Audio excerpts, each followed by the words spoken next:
Iran ইসরায়েলের যুদ্ধ ও কোরআন হাদিসের ভবিষ্যৎবাণী। ইরান ও ইসরায়েলের যুদ্ধ যেন মুসলিম ও ইহুদিদের যুদ্ধ। ইহুদিদের সঙ্গে মুসলমানদের দ্বন্দ্ব চিরন্তন।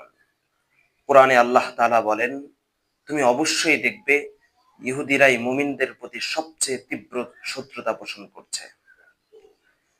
হাদিসে রাসূল সাল্লাল্লাহু আলাইহি ওয়াসাল্লাম ভবিষ্যৎবাণী করেছেন, কিয়ামত কখনো আসবে না যতক্ষণ না মুসলিমরা ইহুদিদের সঙ্গে যুদ্ধ করবে, মুসলমান তাকে হত্যা করবে, এমনকি গাছ ও পাথর বলবে, হে মুসলমান, আমার পিছনে একজন ইহুদি আছে, তাকে হত্যা করো।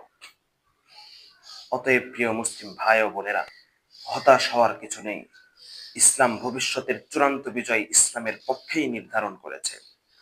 আল্লাহ তাআলা বলেন, আখিরকার জয় হবে মুত্তাকিদেরই। সুতরাং মুসলিমদের দায়িত্ব হলো ঐক্যবদ্ধ থাকা, সামরিক শক্তি জোগাড় করা, তাকওয়া ও আত্মশুদ্ধির পথে ফিরে আসা। কারণ ভবিষ্যতের ফায়সালা শুধু যুদ্ধ নয়, ইমানের শক্তিতেই জয় হবে, মুসলমানদেরই জয়।